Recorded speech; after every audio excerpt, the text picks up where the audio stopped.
অভিশপ্ত অশ্বমেধ, কিছু গল্প, কিছু ঘটনা। আজ আপনারা শুনছেন লেখিকা সৃঞ্জিতা দাসের কলমে রজ। এই গল্পটি সম্পূর্ণরূপে প্রাপ্তবয়স্কদের জন্য।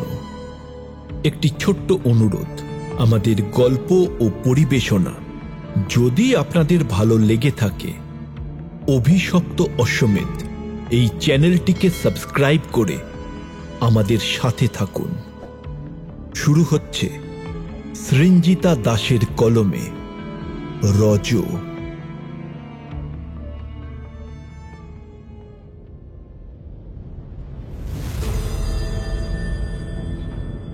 জুনাক টিলার বাতাসে আজও ভেসে বেড়াচ্ছে একটা চাপা গন্ধ। সেটা কি কাদামাটির নাকি শুকিয়ে যাওয়া রক্তের? কেউ জানে না। শুধু শোনা যায় ওই পাহাড়ে রাত বাড়লে নাকি জোনাকির আলো দেখা যায় না, কারণ সেখানে জোনাকি জন্মায় না, জন্মায় কেবলই গল্প, যা কখনো শেষ হয় না।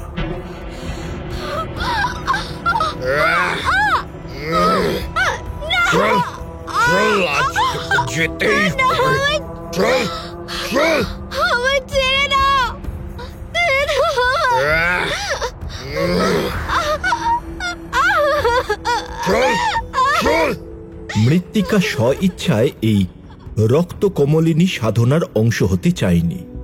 তাকে বলপ্রয়োগে ওই টিলার গোপন বেদিতে নিয়ে যাওয়া হয়। সেখানে সাধকেরা বলপূর্বক চেষ্টা করে তাঁকে সেই রক্তভিত্তিক কামরূপী শক্তির আহুতিতে পরিণত করতে। কিন্তু মৃত্তিকার শরীর ওই মুহূর্তে আহুতিতে রূপান্তরিত হলেও তার মন আর স্মৃতি সম্পূর্ণভাবে আত্মসমর্পণ করেনি। আর এইটাই ছিল অপ্রত্যাশিত, যেটা সাধকদের কাছেও অধরা ছিল। তার শরীর মাটির সঙ্গে মিশে যায়, কিন্তু তার চেতনা বা সত্তার পূর্ণ মুক্তি ঘটে না। সেই সত্তাই ঘুরে বেড়াচ্ছে পাঠকের ছায়ায়, লেখার মধ্যে, পাহাড়ের বাতাসে। মৃত্তিকা এখন আর সম্পূর্ণ মানুষ নয়, আবার মৃতও নয়। সে একটা সংক্রামিত গল্প, যেটা পড়লে লেখক পাঠকের মধ্যে ঢুকে পড়ে। ওই অসমাপ্ত যজ্ঞ, অসমাপ্ত আত্মসমর্পণ তাঁকে অলৌকিক লেখিকা বানিয়ে তোলে। এই জুনাক টিলার নিচে এক পুরনো গুপ্ত বেদি, কমলিনী আসন। সেখানে বছরে একবার অম্বুবাচীর পর এক বিশেষ সাধনা হয়। 4 নারী তন্ত্রসাধিকা আর এক পুরুষ তন্ত্রসাধক রক্ত কমলিনী সৃষ্টি করবার প্রচেষ্টায় লিপ্ত হয়। আর এই নারী হয় কামরূপীর প্রতিরূপ, ওই পাহাড়ের রক্ষিতা। যে নারী এই বেদিতে বসেন, তার শরীর, মন, স্মৃতি সম্পূর্ণভাবে আত্মসমর্পণ করতে হয়। তবেই সে পরিণত হয় রক্ত কমলিনী শক্তিতে। আর যদি কোনো অংশ অসম্পূর্ণ থাকে, তখন সে শরীরেই মারা যায়, কিন্তু সত্তা আর মন সেখানকার বাতাসে ছড়িয়ে পড়ে, গল্পের অভ্যন্তরে অবস্থান করে, পাঠকের ছায়ার সাথে মিশে যায়। মৃত্তিকাকে ফাঁকি দিয়ে নিজের অজান্তে তাঁকে নিয়ে যাওয়া হয়েছিল ওই টিলার নিচে গোপন বেদিতে। চারপাশে ধূপ, আগুন আর মন্ত্রের ভারী শব্দ। 5 সাধক, যার মধ্যে 4 জন নারী, তাদের প্রত্যেকের কপালে ত্রিকোণ আঁকা, হাতে রক্তের রেখা, তাঁদের ঠোঁটে তখন এক অদ্ভুত মন্ত্রোচ্চারণ। খুলে দ্বার, গর্ভে জাগে শক্তির ভার, আহুতি যদি হয় সঠিক, কামরূপে ফিরবে ধ্রুবনিকা।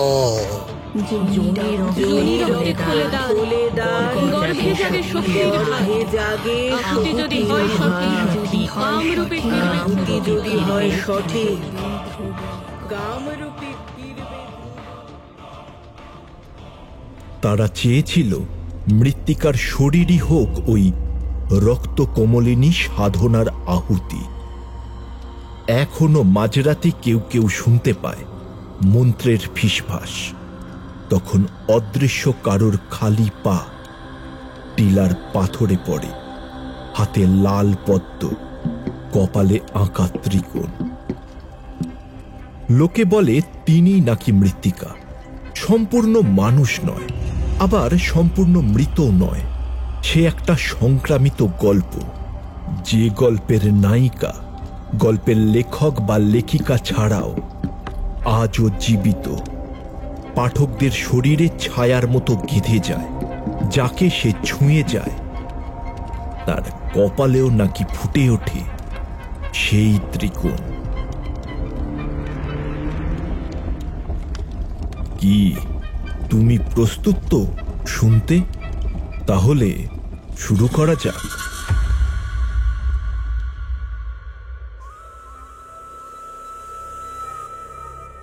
কামাক্ষার পাহাড়, ভোরের আকাশ, ঝিরঝিরে বৃষ্টির পর পাহাড়ে নিঃশব্দ। দূরে মন্দিরের গম্বুজ, কোনো শব্দ নেই, শুধু গাছের পাতায় জমে থাকা জল পড়ার টুপটাপ শব্দ। যখন নদীর জল বেড়ে ওঠে, মাটি ভিজে ওঠে এক গোপন রক্তে, তখন কামাক্ষা ঘুমিয়ে পড়েন। না, ঘুম নয়, তিনি রজস্বলা হন। এই মন্দির 3 দিন বন্ধ থাকে। 3 দিন বাজে না ঘণ্টা, না হয় কোনো আরতি। এই 3 দিন গোটা কামরূপ যেন থমকে যায়। পাহাড়েরা নিঃশ্বাস ফেলে। নিচু গলির পুরনো ঘরগুলোতে জ্বলে ওঠে কিছু অচেনা প্রদীপ, আর গৌহাটির আকাশে শোনা যায় সেই চাপা গর্জন, যা বৃষ্টির শব্দ নয়, আভ্যন্তরীণ রক্তচক্রের আহ্বান। অম্বুবাচী শুধু এক পৌরাণিক উৎসব নয়, এ এক স্মৃতির খনন, যেখানে নারী দেহ আর দেবীর শরীর মিলে যায় মাটির ভিতর, যেখানে কাম, জন্ম, রক্ত আর মৃত্যু এক কুণ্ডলিনীতে বাঁধা পড়ে। আর এই বন্ধনের কেন্দ্রে আছেন স্বয়ং কামাক্ষা। তার গর্ভগৃহে কোনো মূর্তি নেই, কোনো দেবী নেই চোখের সামনে, শুধু এক যোনি আকৃতির পাথর, যেখানে অনবরত জল পড়ে। সেই জলেই মিশে যায় পুরনো কুসুমের ছায়া, আধুনিক মৃত্তিকার আরতি। কেউ জানে না এই অম্বুবাচীর রাত্রিগুলিতে কারা ফিরে আসে পাহাড়ের গা ঘেঁষে, কারা লেখে লাল কালি দিয়ে, আর কারাই বা পড়ে সেই লেখা।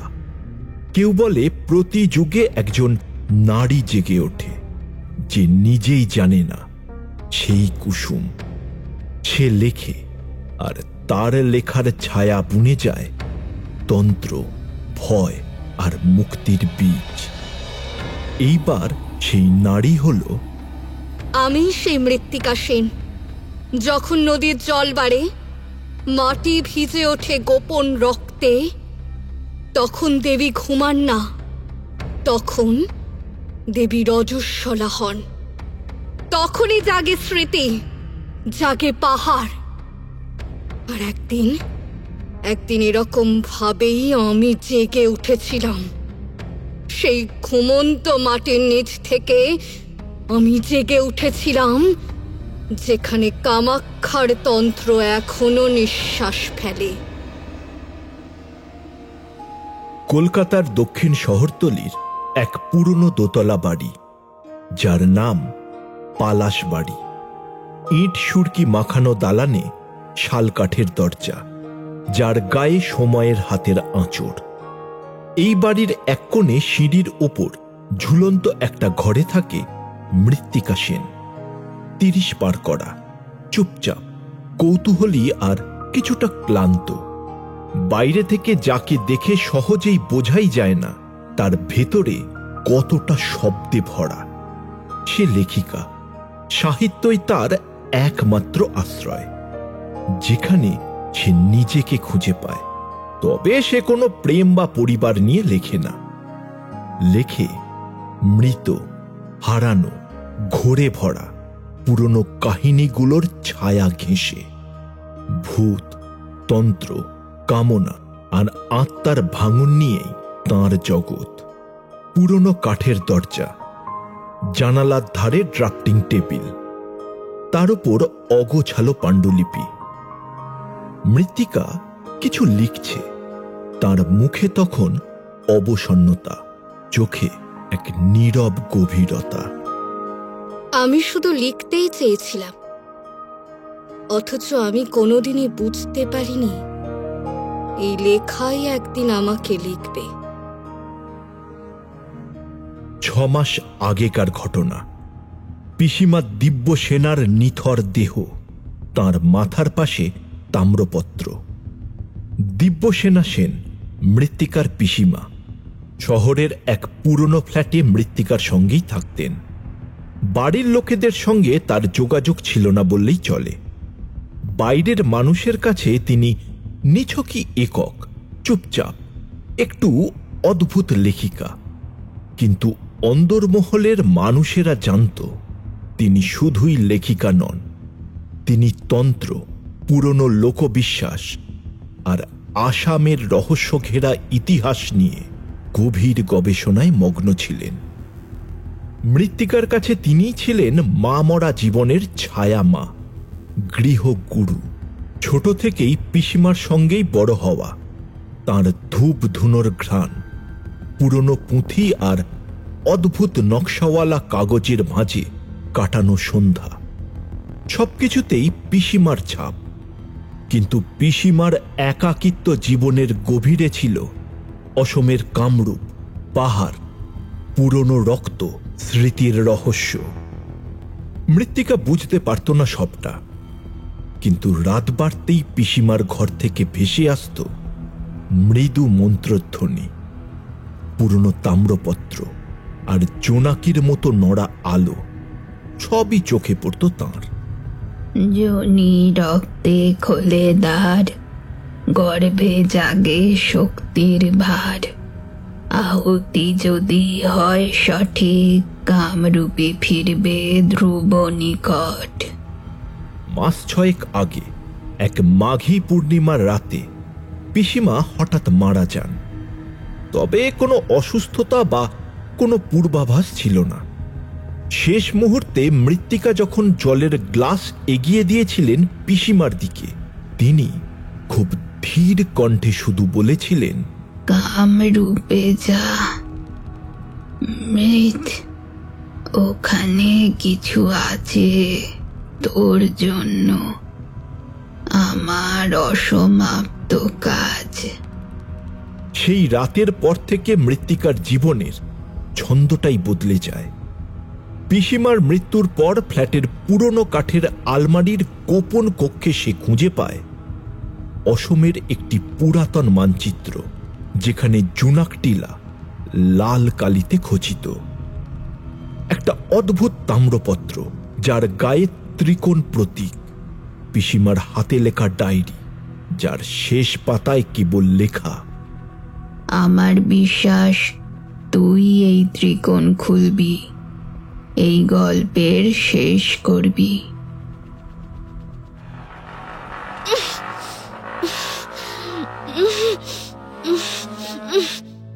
মৃত্তিকা দেখতে পায় তাম্রপত্রে খোদাই করে লেখা আছে, যে রক্তে অম্বুবাচী জাগে, সেই রক্তই কামরূপের কুসুম। তার সঙ্গে ছিল একটি শিলমোহর, নীলচে কালো, যার গায়ে খচিত একটি অদ্ভুত প্রতীক, জুনি লিঙ্গম আকৃতির কিছু। তাকে ঘিরে রয়েছে সাপের মতো বেশ কিছু জ্যামিতিক রেখা। কামাখ্যা? মৃত্তিকা বুঝতে পারে এটি কোনো সাধারণ ঐতিহাসিক দলিল নয়। এটিকে ঘিরে আছে গভীর, গূঢ় এবং অসম্ভব বিপজ্জনক কিছু একটা।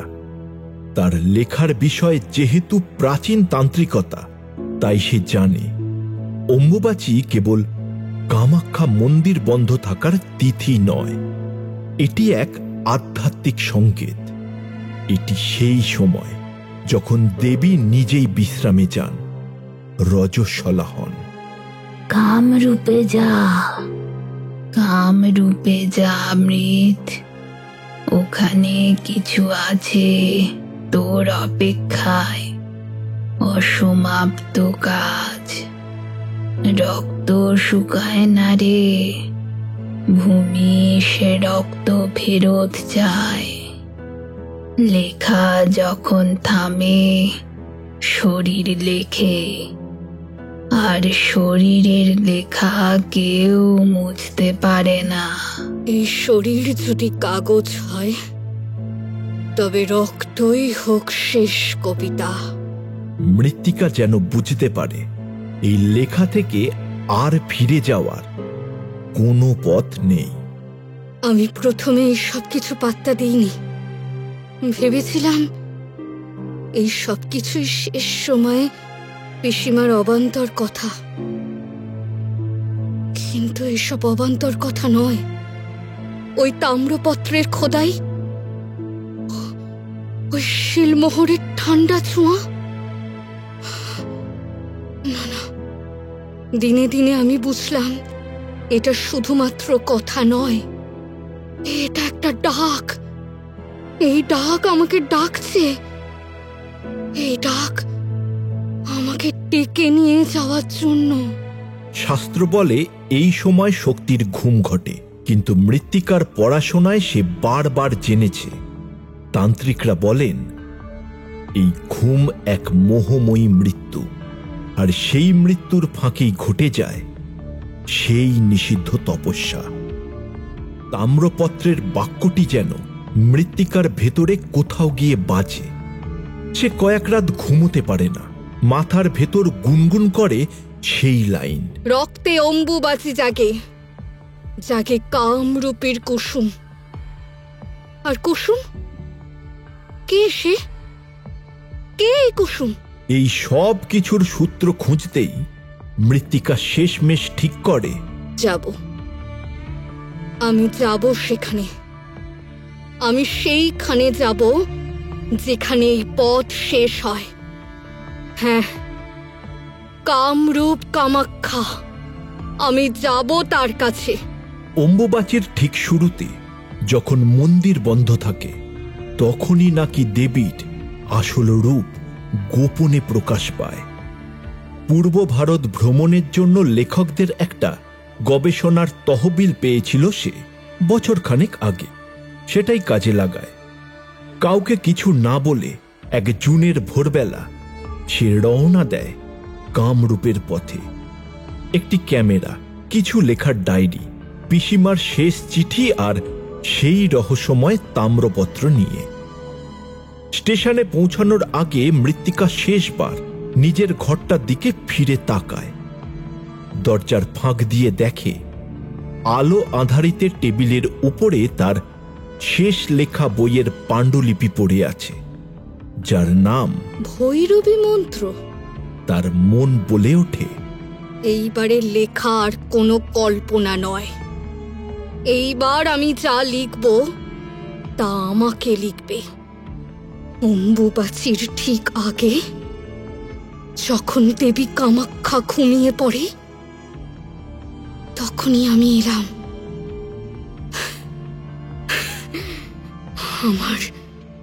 আমার অসমাপ্ত লেখা, আমার অসমাপ্ত লেখা শেষ করতে। 18ই জুন, অম্বুবাচীর প্রথম দিন। দক্ষিণ দিগন্তে তখন ঘন মেঘগর্জন, ঝিরিঝিরি বৃষ্টির শব্দ। পক্ষীকুল তখন নিস্পন্দ। দূর থেকে শোনা যেতে লাগলো বজ্রনাদের হুঙ্কার। মৃত্তিকা তখন গভীর চিন্তনে মগ্ন। আমি জানি এই জল শুধুমাত্র বৃষ্টি নয়, এই জল আসলে সেই গোপন রক্তস্রোতের প্রতীক, যা দেবীর শরীর থেকে ঝরে পড়ে। আর এই পৃথিবী তাকে ধারণ করে। মাঘ মাসে যে মাটির ধুলোর মতো শুষ্ক, আষাঢ়ে সেই মাটির ভিতরে জমে ওঠে রক্ত জল রূপে। অম্বুবাচী তখন শুধুমাত্র ঋতু নয়, এই নারী সত্তার গভীরতম স্তর। মৃত্তিকার মনে হয় এই বর্ষা তার শরীরেও ঢুকে পড়ছে, কোনো এক ঘরে ভিজিয়ে দিচ্ছে সেই স্তর যেখানে সে আর নিজেকে আলাদা করে অনুভব করতে পারছে না। দেবী বিশ্রামে গেছেন কেন? এই কথা শুনলেই আমার শির দাঁড়া দিয়ে এমন কাঁপন নামে কেন? আচ্ছা, বিশ্রাম মানে কি? এই সময় তো দেবী আর শুধু কামিনী নন, তিনি তো এখন ভয়ঙ্করী এখন তিনি। এখনই যে দেবী বীজ গ্রহণ করেন, রক্ত চান দেবী রক্ত চান, তিনি যজ্ঞ চান। সেই দিনটা ছিল অম্বুবাচীর প্রথম দিন। সে অটো করে পৌঁছায় কামাখ্যার ঢালে, যেখান থেকে সিঁড়ি উঠে যায় মন্দিরের চূড়ার দিকে। পথে মানুষের ভিড় কম, কারণ এই সময় মন্দিরে প্রবেশ নিষিদ্ধ। মৃত্তিকার বুকের ভেতর অদ্ভুত একটা দোলাচল, ভয়, উত্তেজনা আর দিশেহারা আকর্ষণ।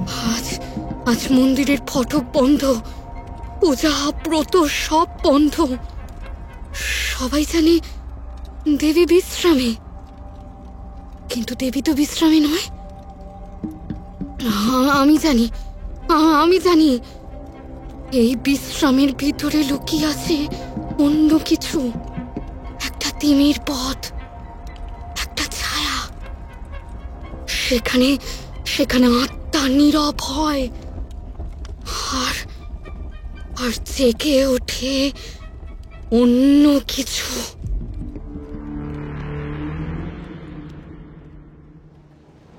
পথ চলতি অটো হঠাৎ মৃত্তিকার সামনে ব্রেক কষে দাঁড়ায়। ঝিরি ঝিরি বৃষ্টির ফোঁটা তখন ছিটকে পড়ছে অটোর ছাদ থেকে। দূরের পাহাড় থেকে তখন বয়ে আসছে শীতল ঝিরঝিরে বৃষ্টি ভেজা বাতাস। এই সময় মন্দিরে ঢুকতে দিবে না দিদি, অম্বাবুচি চলছে, সব বন্ধ। আপনি কি লেখাপড়া করেন নাকি? ওই গবেষণা টবেষণা?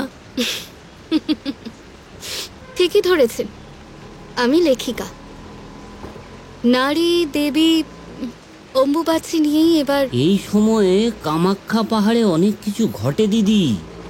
সাধু বাবা, তান্ত্রিক সবাই আসে, সাবধানে থাকবেন। বৃষ্টির শব্দ কমে আসে ধীরে ধীরে। অটো থামে। মৃত্তিকার পা তখন মাটিতে।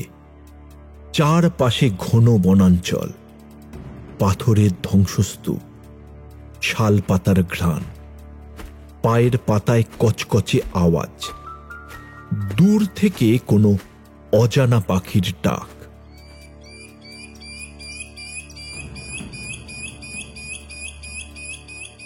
এই তো, হ্যাঁ, গুগল ম্যাপে এটাকেই তো ভৈরবী ধাম দেখাচ্ছে।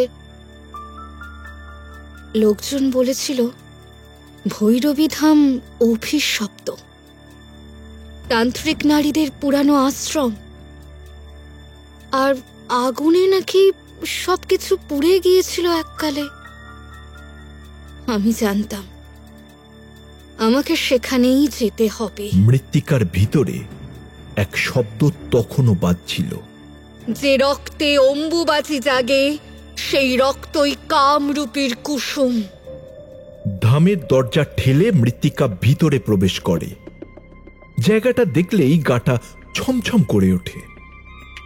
চুন সুরকির ভাঙাচোরা দেওয়াল, শালপাতার গন্ধ, আর যেন সারাক্ষণ কেউ ফিসফিস করছে চারিপাশে। দরজা ঠেলে ঢোকার সঙ্গে সঙ্গেই একটা ঠান্ডা বাতাস, যেন বুক চিড়ে ঢুকে গেল মৃত্তিকার। অভ্যর্থনার কেউ ছিল না, শুধু দূরে এক বারান্দায় বসেছিল এক বৃদ্ধা। দেখে মনে হয় বয়স 100-র ওপারে, কিন্তু চোখ দুটো টাটকা, যেন সদ্য প্রসব করা কুক্কুরির মতো তীব্র। এসেছিস, এসেছিস তুই, এসেছিস। আমি জানি সেই রক্ত আমাকে এত সহজে ছাড়বে না। সেই রক্ত আমাকেই খুঁজছে, আমাকে খুঁজে চলেছে। সেই রক্ত আমাকে খুঁজে চলেছে। দূর থেকে এক নারী কণ্ঠ যেন মেঘের ফাটল থেকে বেরিয়ে আসে এক ঝাঁঝালো কোমলতায়। তুই এসেছিস কুসুম, কতদিন পর। কামরূপী ডাকছিল তোকে। মৃত্তিকার শ্বাস ভারী হয়ে ওঠে। সে যেন আজ বড্ড দ্বিধাগ্রস্ত। আমার এমন কেন লাগছে এরকম? আমি তো কুসুম নই, আমি তো মৃত্তিকা।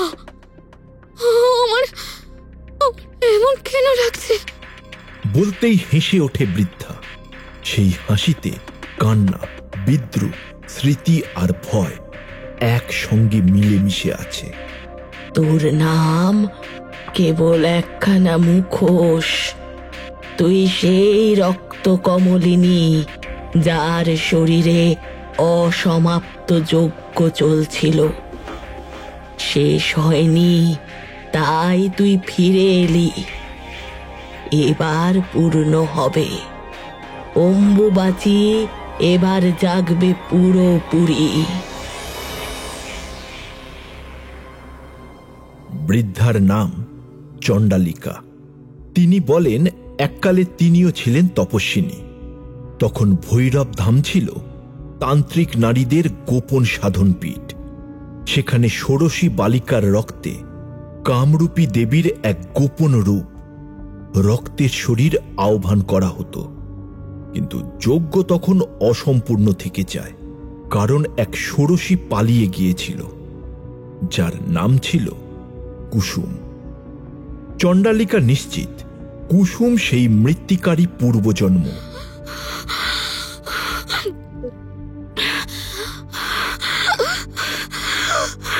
মৃত্তিকার সারা শরীর উত্তেজনায় শিহরিত হয়ে ওঠে। সে ভাবে এই পাগল বুড়ির প্রলাপ না তো। কিন্তু তারপর সে দেখতে পায় বারান্দার প্রাচীর জুড়ে অঙ্কিত সেই একই শিলমোহরের প্রতীক, যেটা সে দেখতে পেয়েছিল পিসিমার তাম্রপত্রে। অকস্মাৎ মৃত্তিকার চোখে পড়ে কালো কাপড়ে ঢাকা একটা আয়না।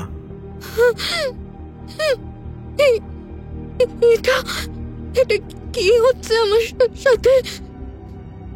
আয়নায় তো আমি নেই, আয়না তো অন্য কেউ। একটা ষোড়শী মেয়ে দাঁড়িয়ে আছে আমার প্রতিচ্ছবিতে।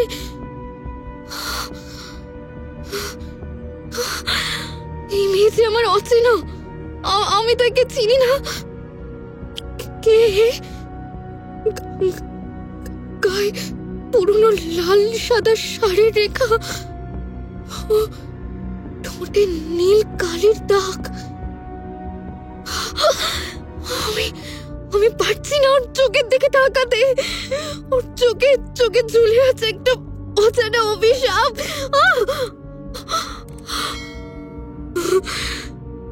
কে ও?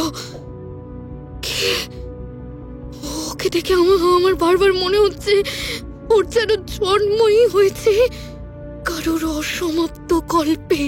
আয়না শুধু বর্তমান দেখায় না, রক্তের স্মৃতিও দেখায়। তুই এখনো বিশ্বাস করিস যে তুই লেখিকা? তারপর মৃদু কণ্ঠে আরো বলে, তোর কলম তোর নয়, কামরূপী লেখে। ও যখন জেগে ওঠে, কুসুম জেগে ওঠে, রক্ত জাগে, যজ্ঞ শুরু হয়। মৃত্তিকা মাথা নিচু করে। মনে হয় তার সারা শরীর গরম হয়ে উঠেছে, মাথা টনটন করছে। এমন একটা ঘোর যেন, যেটা গল্প লিখতে গিয়েও আসে না। এটা বাস্তব, অথচ বাস্তব নয়। বাইরে ঝড়ের মতো বাতাস উঠেছে, গাছের পাতা ছিঁড়ে উড়ছে, জানলার পাল্লারা নিজে নিজে শব্দ করছে।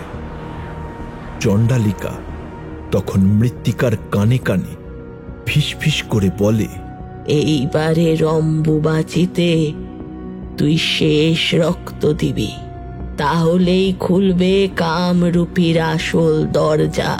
মৃত্তিকার চোখ বড় হয়ে যায়। না না, কি দরজা? কে এই কামরূপী? কেন কেন কেন সে? তার ডায়েরির ভেতরের লাইন তখন একেবারেই স্পষ্ট হয়ে তার মননে বাজতে থাকে। আমি কোনো লেখিকা নই, আমি কোনো লেখিকা, আমি কোনো লেখিকা নই।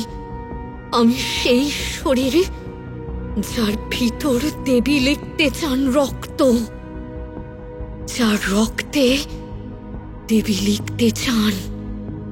আমি সেই শরীর। আমি কোনো লেখিকা নই, কোনো লেখিকা নই আমি।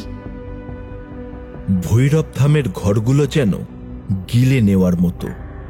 কাঠের মেঝে নড়ে চড়ে ওঠে হাঁটলে, আর দেওয়ালের রং এমন যেন দিনের আলো সেখানে গিয়ে নিস্তেজ হয়ে ফিরে আসে। মৃত্তিকা আশ্রমের এক কোণার ঘরে স্থান পায়। একটা পুরনো কাঠের খাট, মাথার ওপরে খোলা জানালা, আর দেওয়ালের গায়ে বেশ কিছু ফোঁটা ফোঁটা শুকনো লাল দাগ। চণ্ডালিকা বলে, ওটা কিছু না, তাল পাতা কাটতে গিয়ে রক্ত পড়েছিল। কিন্তু মৃত্তিকা জানে এই আশ্রমে সবকিছু কিছু না বলেই শুরু হয়। সেই রাতে ঘুম আসছিল না তার। বাইরে গাছের পাতার ফাঁকে তখন চাঁদের আলো, কিন্তু বাতাস ছিল থেমে। গন্ধে মিশেছিল ধূপ, পুরনো দুধ আর ছোপ ছোপ সেঁকা রক্তের ঘ্রাণ। সে ডায়েরিতে লিখতে বসেছিল। কলম নামল না, যেন হাত আটকে আছে কারোর অদৃশ্য আঙুলে। ঘরের এক কোণে ছিল ধুলো ধরা লোহার আলমারি, চাবি দরজার উপরেই ঝুলছিল। কৌতূহলী হয়ে সে খুলে দেখে পুরনো কাপড়ের স্তূপের নিচে ঢাকা এক বস্তা, তার ভেতরে শক্ত করে বাঁধা তালপাতার পুঁথি। কভার খুলতেই চোখ আটকে যায় এক অদ্ভুত শিরোনামে, অম্বুবাচী তন্ত্র। একটা পুরনো পুঁথির দলা, পাতার খসখস শব্দ, যেন কাগজ নয়, শুকিয়ে যাওয়া চামড়ার মতো। পুঁথিটির পাতাগুলোতে ছিল অক্ষর নয়, যেন আঁচড়। রক্ত, গেরুয়া, নীল কালি আর কালো ছায়ায় লেখা চিত্র। কিছু পাতায় মানুষের শরীরের অংশবিশেষ আঁকা, গর্ভ, স্তন, নাভি, যোনি, আর প্রত্যেকটি অংশকে ঘিরে ছিল যজ্ঞচক্রের দাগ। তার প্রথম পাতায় লেখা ছিল, অম্বুবাচী কেবল রজস্বলা নন, তিনি রক্তের সিঁড়ি দিয়ে জাগেন। যিনি শরীর দেন তিনিই পূজিত হন। তার নাম রক্ত কমলিনী, তার রূপ ষোড়শী, আর কামরূপী দেবী তার মধ্য দিয়েই গর্জে ওঠেন। আরো পড়তে পড়তে সে থমকে যায় এক স্থানে। সেখানে স্পষ্ট লেখা, শেষবার কামরূপীকে আহ্বান করতে গিয়ে ষোড়শী পলায়ন করেছিল। তার নাম ছিল মৃত্তিকা। সেই যজ্ঞ অসম্পূর্ণ ছিল। সে চুপ করে বসে থাকে, বুকের ভিতর যেন কিছু শক্ত হয়ে চেপে বসেছে। কি ছিল ওখানে? কি লেখা? আমার নামেই তো, কিন্তু আমার নামে কেন লেখা? আমার কথাই যদি লেখা থাকে, না না, আমার কথা কি করে লেখা থাকবে? আমিও তো এখনো ষোড়শী নই। তবে কি এই পুঁথি আমার জন্যই লেখা? আমি কি সেই মৃত্তিকা?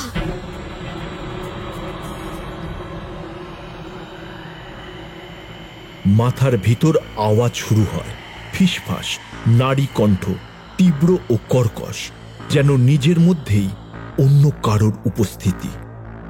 হঠাৎ তার চোখে ভেসে ওঠে একটা দৃশ্য। সে দাঁড়িয়ে আছে এক টিলার ওপর, চারিপাশে তান্ত্রিক ছায়ামূর্তি, মাঝখানে আগুন, আর তাঁর রক্তে রাঙা আঁকা শরীর। সেই ঘোর কাটতে দরজা খুলে বাইরে বেরিয়ে আসে সে। রাত তখন গভীর, চাঁদের আলো তখন এক নির্জন টিলার ঢালে। সেখানে চণ্ডালিকা বসে আগুনের পাশে। পুঁথির পাতাগুলো আগুনে পুড়ছিল, আবার মিলিয়েও যাচ্ছিল। মৃত্তিকা অবাক হয়ে বলে, তুমি জানো এটা? এ পুঁথি তুই লিখেছিলি, রক্তে, চোখে, শরীরে, মনে নেই? মানে? মৃত্তিকার গলা শুকিয়ে আসে। তুই সেই কুসুম। মৃত্তিকা ছিল তোর দেহের নাম। তোর শরীরই ছিল কামরূপীর পুরনো আসন। যজ্ঞ তখন ভেঙে গেছিল, কারণ তুই ভয় পেয়েছিলি। তখন আকাশ ছিল তাম্র বর্ণের। মেঘে ঝড়ে ছিঁড়ে আসা বিদ্যুৎ যেন যজ্ঞ মণ্ডপের চারিদিকে ফোঁস করে ঘুরে বেড়াচ্ছিল। কুসুম তার মুখেই সেই নাম। নগ্ন রক্তমাখা যজ্ঞবেদীর মাঝখানে দাঁড়িয়ে, চারপাশে সন্ন্যাসিনী আর তান্ত্রিকদের সমবেত উপস্থিতি, যাদের চোখে কোনো দয়া নেই, শুধু দাবি, শাস্ত্র আর এক নিবেদন। আকাশে তখন গর্জন হচ্ছিল, কিন্তু মন্ত্র থামছিল না। তারা বলছিল, এই দেহ জন্মেছিল পূর্ণ আহ্বানের জন্য। কামরূপী এখানে জেগেছেন। এখন পালাবার নয়, নিজেকে উৎসর্গ করার সময়। কুসুমের কাঁধে তখন এক ত্রিভুজ ত্রিশূলের দাগ। তাজা রক্ত ঝরছে। তার দুই হাতে লেখা মন্ত্র পংক্তি। এক হাত বলছে জন্ম, অন্যটা জ্বালা। কিন্তু তার চোখ তখন ফাঁকা। ভয় আর প্রতিরোধের মধ্যে কাঁপছে সে। তার দৃষ্টি হঠাৎ পড়ে একদিকের আগুনে পুড়ে যাওয়া ছোট্ট একটি কাঠের পুতুলে, যা তার ছোটবেলায় নিজ হাতে বানানো ছিল। স্মৃতি এসে আছড়ে পড়ে। মা মারা গিয়েছিল এই যজ্ঞেই। তখনও কামরূপী জাগেনি। তাকে ভোগ দিয়েছিল কুসুমের শরীরের এক অংশ দিয়ে। তখনই সে ছুটে পালাতে চায়। হাওয়ায় তার মন্ত্র কাঁপতে কাঁপতে থেমে যায়। পেছনে তান্ত্রিকরা চিৎকার করে ওঠে, সে ভয় পেয়েছে। কামরূপী অসম্পূর্ণ রয়ে গেল। পাহাড় জেগে উঠবে। তুমি গিলে নেবে সমস্ত জাত। কুসুম ছুটে যায় ভেঙে পড়া পথ, জ্বলন্ত ঘাসের গা দিয়ে। তার গায়ে আগুন, চোখে কান্না, কিন্তু ভেতরে এক জেদ। আমি দেব না নিজেকে, আমি দেবী নই, আমি রক্তে জন্মাইনি, আমি পালিয়ে যেতে চাই। তার পেছনে গর্জে ওঠে আকাশের বিদ্যুৎ, আর এক নারী কণ্ঠ, যেটি মৃত্তিকার আজকের কণ্ঠের ছায়া।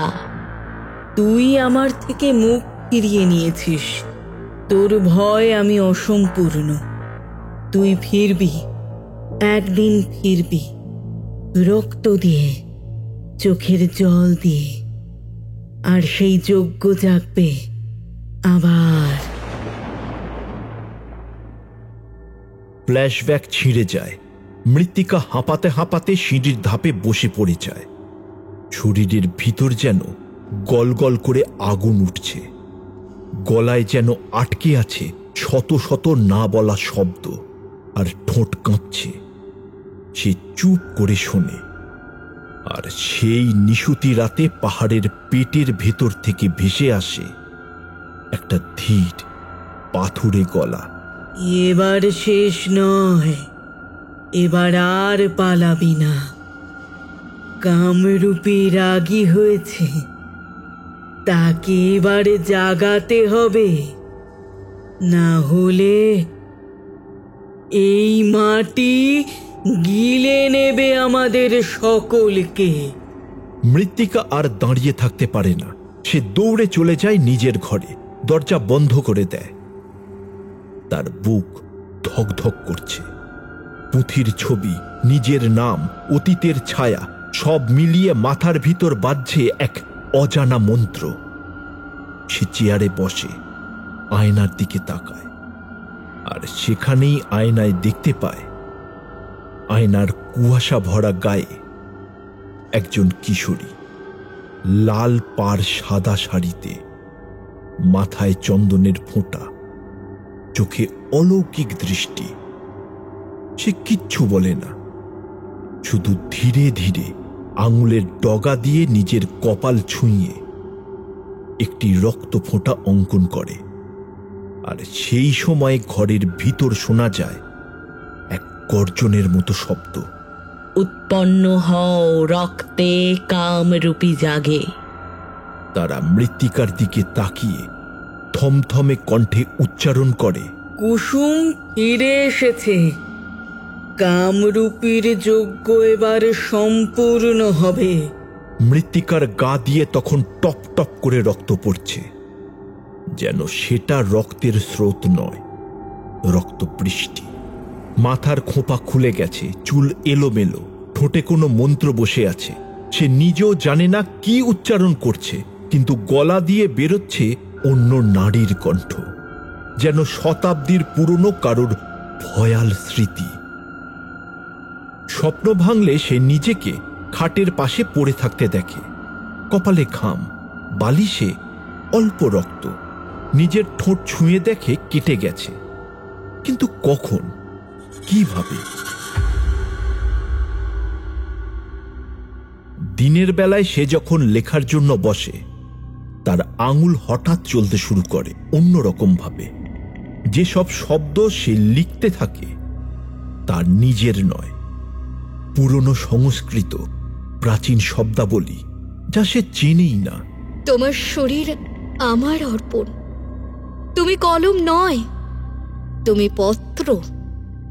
তোমার রক্তেই আমি কাটব আমার তন্ত্র। সে চমকে ওঠে, এমনকি চিৎকারও করে ফেলে, কারণ সেই লেখার মাঝে, পাতার ঠিক মাঝখানে ছিল একটা রক্তের ছোপ। সে জানে কেটেও যায়নি, কোথাও লাগেও নি, কিন্তু রক্ত লেগে আছে। এরপর এক বিকেলে সে টিলার উপরে উঠেছিল। ভৈরবী ধামের পেছনে অজস্র পাথরের ধাপ পেরিয়ে একটা ছোট্ট পাহাড়ের টিলা। সূর্য তখন অস্তমিত, বাতাস ভারী, পক্ষীকুলের দেখা নেই। সেখানে দাঁড়িয়ে মৃত্তিকার হঠাৎ মনে হয় সে আগেও এখানে দাঁড়িয়েছে, ঠিক এই সূর্যাস্তের আলোর মতো, ঠিক এই রঙের আকাশের নিচে। সে চোখ বন্ধ করলে তার মননে ভেসে ওঠে এইখানেই সেই যজ্ঞ হয়েছিল। কেউ যেন তার মাথার পিছনে দাঁড়িয়ে বলছে, তুই আবার ফিরেছিস? এই টিলা তোকে চিনে ফেলেছে। মৃত্তিকা ঘুরে তাকায়, কেউ নেই। ঘরে ফিরে আসার পর থেকে মৃত্তিকার দেহে অদ্ভুত পরিবর্তন শুরু হয়। রাতে ঘুমের মধ্যে সে উঠে পড়ে, জানে না কেন। তার নখে ধুলো লেগে থাকে, পায়ে টিলার মাটি। সে নিজের শরীরে দেখতে পায় আঁচড়ের দাগ। তার গলার নিচে একদিন আবিষ্কার করে এক ত্রিভুজ আকৃতি, যেন কেউ গরম কিছু দিয়ে চামড়ায় দাগ কেটেছে। সে আবার চণ্ডালিকার কাছে যায়, কাঁপা কাঁপা গলায় জিজ্ঞাসা করে, আমার শরীর কেন এমন করছে? কেন এমন করছে আমার শরীর? আমি কি আমার মধ্যে নেই? চণ্ডালিকা দেখে, চুপ করে থাকেন কিছুক্ষণ, তারপর বলেন, তুই নিজের ভেতরে নেই, কারণ তোর ভেতরে এখন জেগে উঠেছে কামরূপী। তোর মধ্যে যিনি জন্ম নিচ্ছেন তিনি দেবী নন, তিনি ছায়া, যিনি সমস্ত পরিত্যক্ত রমণীর আরতি, ঘৃণা, রক্ত, কামনার সংকলিত রূপ।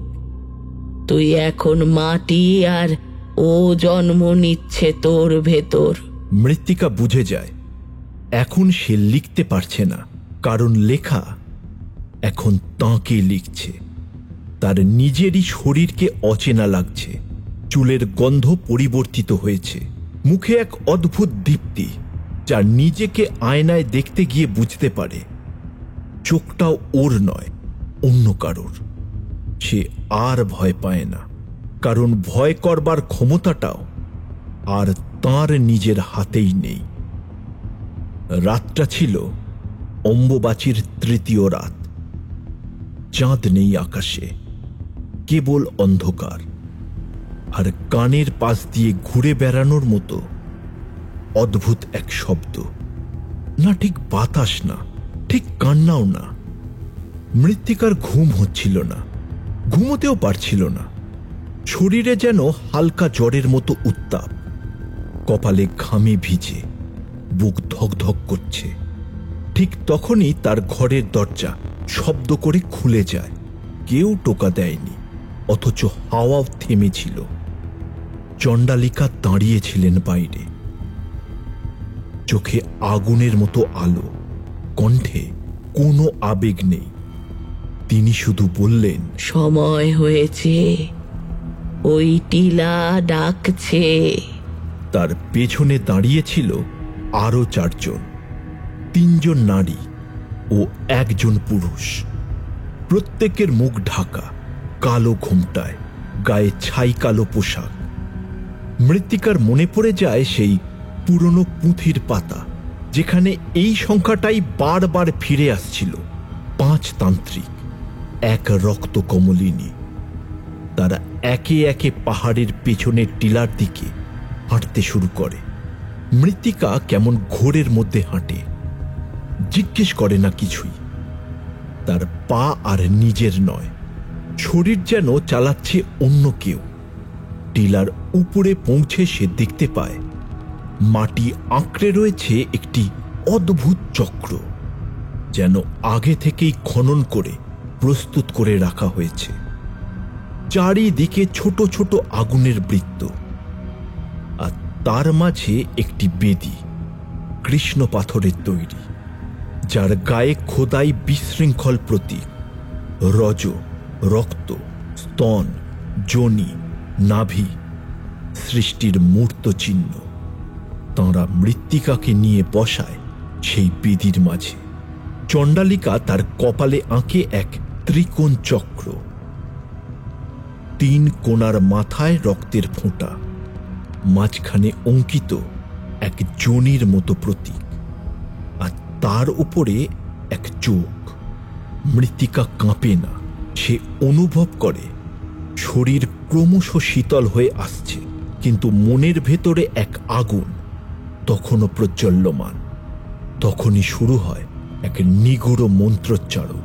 ह्रीं श्रीं क्लीं कामरूपी स्वरूपिणि रक्तमये चण्डे कुसुमतुल्ये प्रजागृहे। ॐ ह्रीं श्रीं क्लीं कामरूपी स्वरूपिणी रक्तमयी चण्डी कुसुमतुल्ये प्रजागृहे। श्रीं कामरूपी स्वरूपिणि रक्तमयी चण्डे कुसुमतुल्ये प्रजागृहे।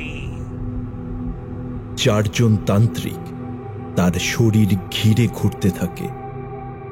একজন তার হাতের শিরা কাটে সূক্ষ্ম এক শলাকা দিয়ে।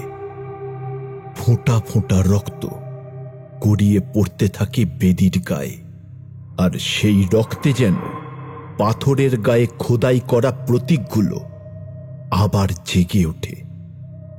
মাটির নিচে শব্দ হয় এক চাপা গুঞ্জনের। যোনি রক্তে খোলে দ্বার, গর্ভে জাগে শক্তি স্নায়ু। ত্রিকোণ খুললে জলে ধ্যান, কাম রূপে আসে প্রাণ। রজঃ বহে, রক্ত বলে জন্ম নয়, অবসান নয়, শুধু শরীর, পাত্র, পথ। কুসুম ফিরে এসেছে। কামরূপীর যজ্ঞ এবার সম্পূর্ণ হবে। রক্তে অম্বুবাচী জাগে, কামরূপীর কুসুম। পাত্র নয়, প্রতিবাদ নয়, জন্ম নয়, মৃত্যু নয়, শুধু তুই, খোলা দরজা। কামরূপী তোর ভিতর জাগে। সে রাতটা ছিল চন্দ্রগ্রহণের। আকাশে কোনো তারা ছিল না, চাঁদের মুখ ছিল অন্ধকারে ঢাকা। তবুও আলো থেমেছিল না। তা যেন আসছিল মাটির নিচ থেকে, অগ্নিচক্রের ভিতর থেকে, কিংবা মৃত্তিকার শরীরের ভেতর থেকে। চারপাশে আগুন জ্বলছে, কিন্তু শিখাগুলো থেমে আছে, নড়ছেই না যেন। বাইরে বইছে বাতাস, কেবল নিঃশব্দ এক গুঞ্জন কানের ভিতরে ঢুকছে, যার অর্থ বোঝাই যায় না, কিন্তু রক্ত ঠান্ডা হয়ে আসে।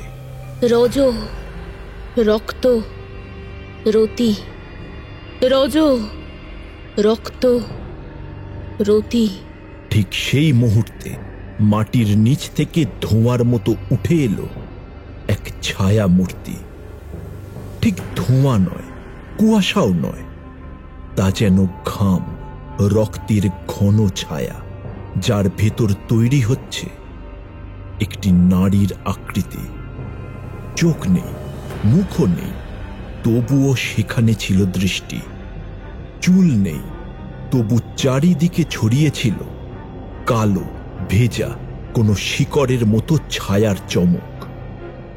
তার শরীর ছিল না, কিন্তু তার উপস্থিতি এমন যেন বাতাস নিজেই থমকে যায় তার গায়ে লেগে। বেদির আগুন সেই ছায়ার কাছে নিভে যেতে চায়। চক্রের মাটি তার কাছে কেঁপে ওঠে, আর তখনই মৃত্তিকার মুখ নিজের থেকেই খুলে যায়। আমি দেহ, আমি কাম, আমি সৃষ্টি, আর আমি এই মৃত্যুর পথ। আর সেই ছায়া, যার নাম তখনও জানা ছিল না, কিন্তু তার গন্ধ ছিল সোনা, মাটি, মৃত রক্তের মতো।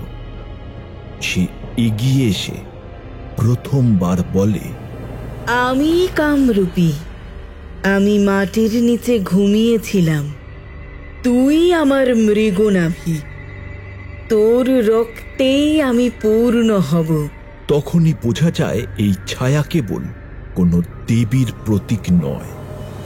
নারীর ঘৃণা, কামনা, পরিত্যক্তি, অসমাপ্ত সৃষ্টি, যা কখনো ঘরে জায়গা পায়নি, যা ঘুমিয়েছিল।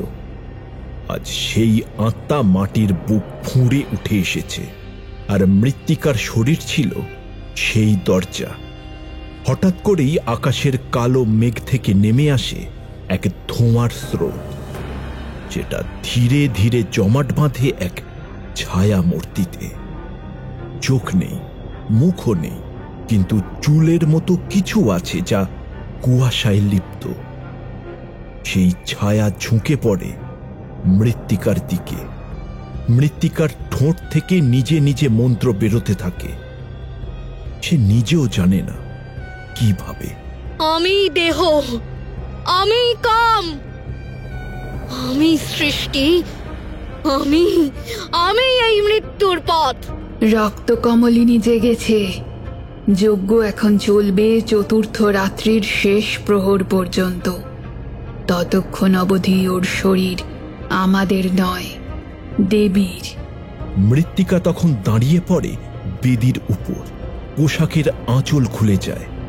কপাল উঁচু করে সে এক অজানা ভাষায় উচ্চারণ করে, যে রক্তে আমার জন্ম, সেই রক্তেই তোমার ঘুম ভাঙুক।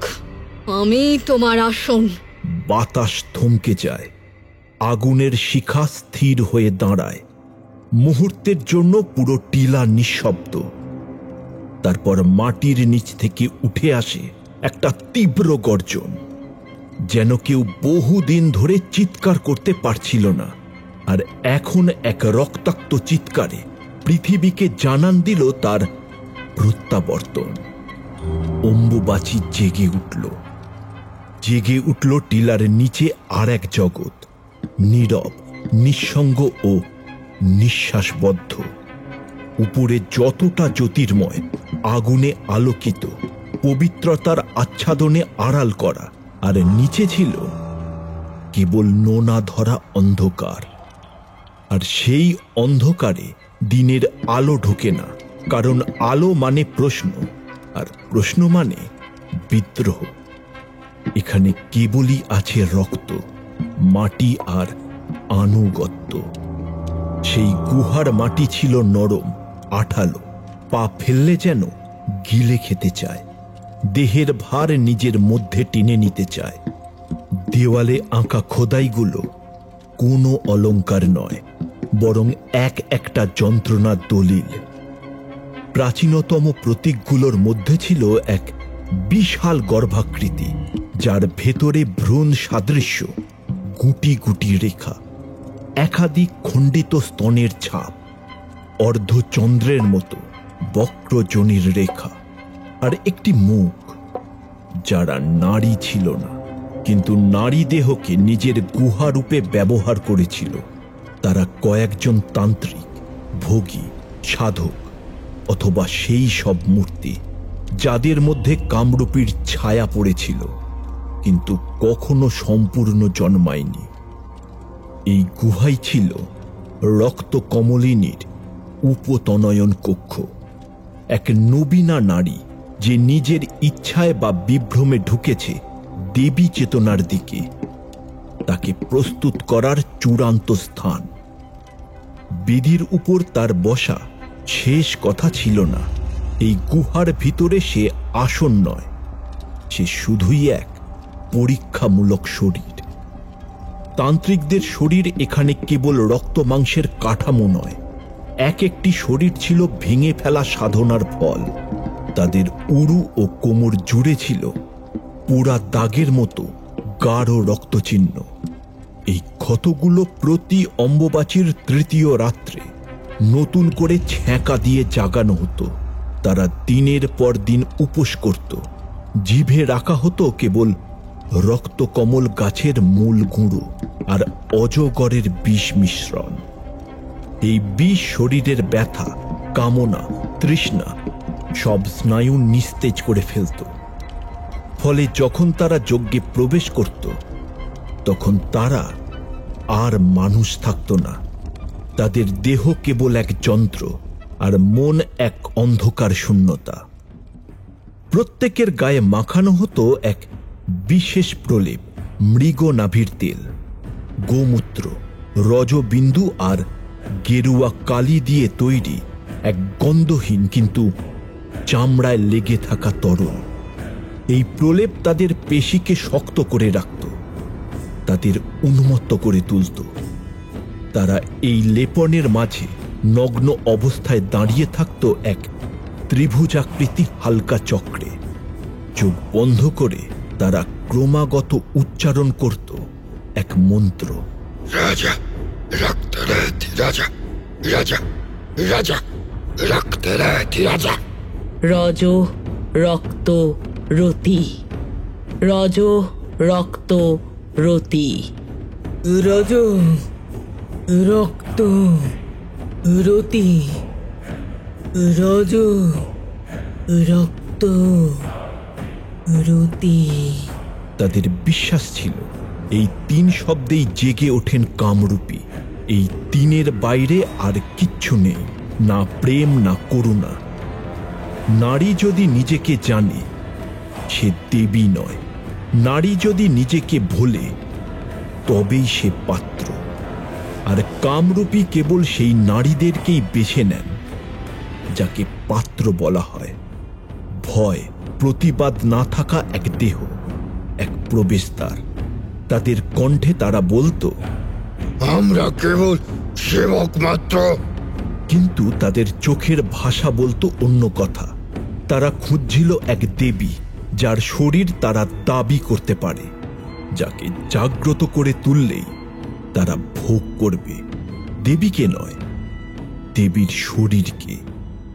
এই গুহার এক কোণে ছিল বর্জনা খাত, একখণ্ড খোলা মাটি, যেখানে ছড়ানো ছিল অস্থিচূর্ণ, চূর্ণ মাথার খুলি, খণ্ডিত নখ ও রক্তমাখা চুলের তলা। এইগুলো সেই সব নারীদের দেহাবশেষ যারা মৃত্তিকার আগেও এসেছিল, কিন্তু আসন সহ্য করতে পারেনি।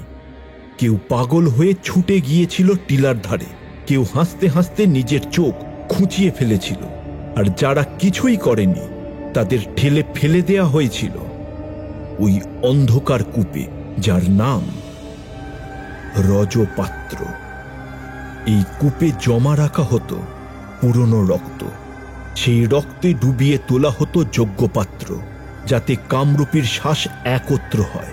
প্রাচীন নারীদের ব্যথা, অপমান, ঋতুস্রাব আর জন্মের কষ্টের চেতনা এক হয়ে এক প্রাণ রচনা করত। কামরূপীর কোনো প্রতিমা ছিল না, ছিল না কোনো মুখাবয়ব, কারণ তাঁর কোনো একক রূপ নেই। গুহার দেওয়ালে কেবল খোদাই ছিল একটি খণ্ডিত চোখ। সেই চোখ ছিল বিস্ময়ের, বেদনার, কিন্তু তার গভীরতা ছিল এক চরম আত্মজ্ঞানের হিম গর্জন।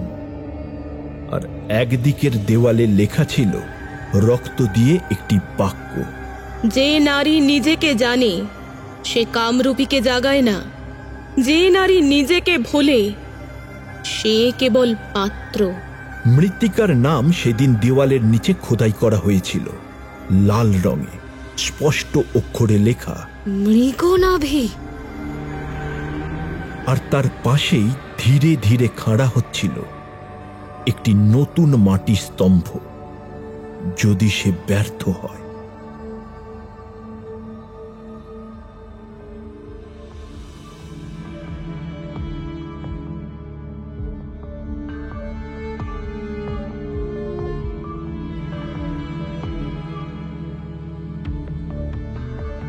আপনারা শুনছিলেন অভিশপ্ত অশ্বমেধের পরিচালনায় সৃঞ্জিতা দাসের কলমে রজ গল্পটির প্রথম পর্ব।